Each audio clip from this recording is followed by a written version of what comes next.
John Smith is no longer a shocker. With the story, here's Studio B's Tony Dusing. The turbulent career of John Smith came to a close at Thursday's press conference. Scott Thompson and I concluded that John could not now nor at any point in the future participate in basketball at Wichita State University. This was the second time domestic violence charges have been brought against Smith since he arrived here at Wichita State in 1991. Smith was a key player for Wichita State's basketball program, averaging 10.5 points per game. Coach Scott Thompson said losing Smith will have an effect on the basketball program. There's no doubt about that it's a big hit to our basketball team this year, and we'll see what happens once practice starts to see how our team recovers from this, both mentally and physically. WSU students had mixed feelings on the decision. What I think that is important is that he understand what the consequences are for his actions. Of course, this isn't the first time this has happened. I have a lot of respect for him. He's probably one of the best players we've had in quite a while. However, I think that the athletic department made a very good, wise decision. Just throwing him, back out to the wolves, or so to speak, is not helping him as a student. We use his athletic ability, but when he's embarrassing the campus in his actions, we don't take the time to stop and help him with those problems. Scott Thompson says he has been through a lot, but the team will make it. Personally, shoot, I've been through ups and downs so much that and I'm talking over the years, that you take what comes and you try to make the best of what the situation is, and that's what we're going to do this year. For Studio B, I'm Tony Dusing.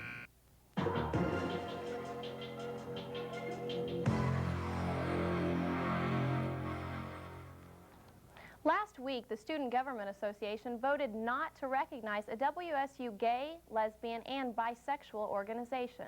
With a follow-up to the story, here's Studio B's Tony Dusing. All those opposed, please raise your right hand. It was a week and a half ago at a Student Government Association meeting where SGA senators voted 5-9 not to recognize a WSU gay, lesbian, and bisexual organization which calls itself 10%. At this week's SGA meeting, over 80 members and friends of 10% attended in support of the group. Some spoke out. We're students, we're teachers, we're staff members, we're alumni, we're parents, we're community people. And we're all here to tell you that when you hurt one minority, you hurt all of the minorities. And I am also a gay man.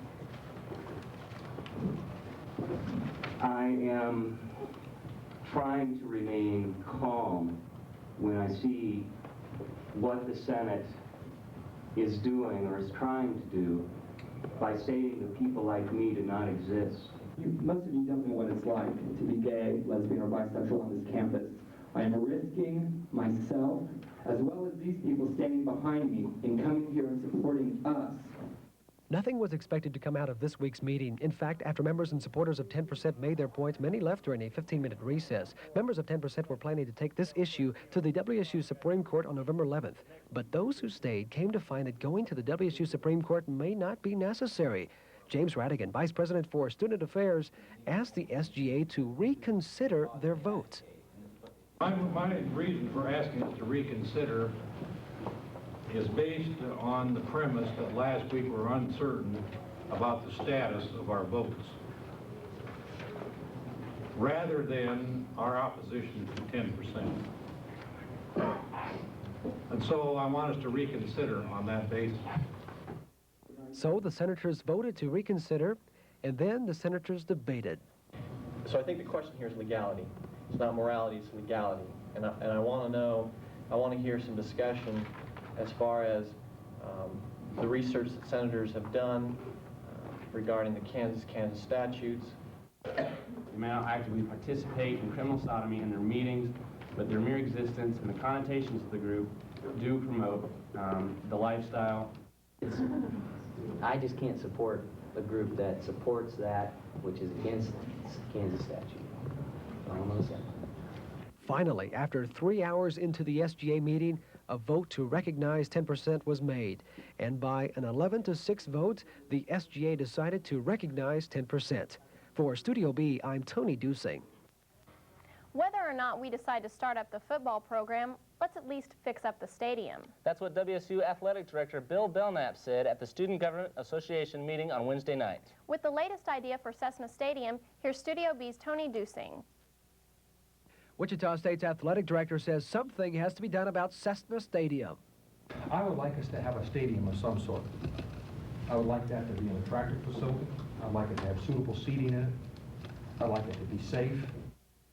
Cessna Stadium is not only used by Wichita State, but other organizations like the Kansas State High School Track and Field Championships and the Missouri Valley Track and Field Championships. This Saturday, we're having 3 high school playoff games. That's important to give those students and their families some exposure to this institution. But what kind of exposure we give them?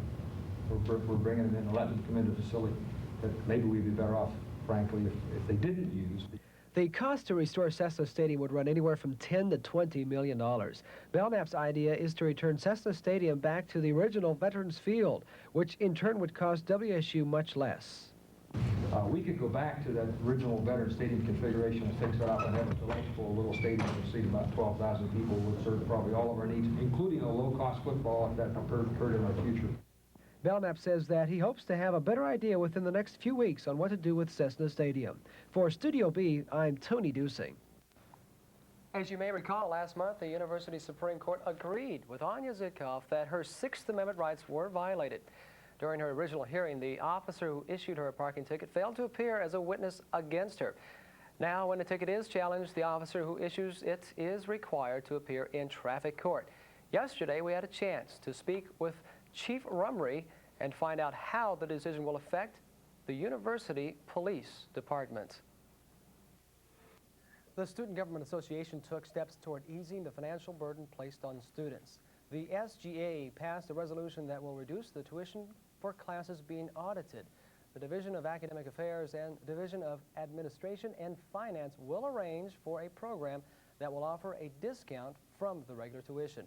In other business, the SGA voted against a proposal that would limit the Sunflower to publish 2 issues per week. The Faculty Senate discussed bringing Washburn University into the Kansas Regents. Chairman of the Board of Regents, John Montgomery, visited the Faculty Senate on Monday. By allowing Washburn into the Regents, the college will go from being a private university to a public university, much like KU, K-State, and Wichita State. Montgomery says Washburn would receive about 25% of its funding from the state. Washburn's tuition would remain 50% higher than other Regent universities. Washburn is located in Topeka.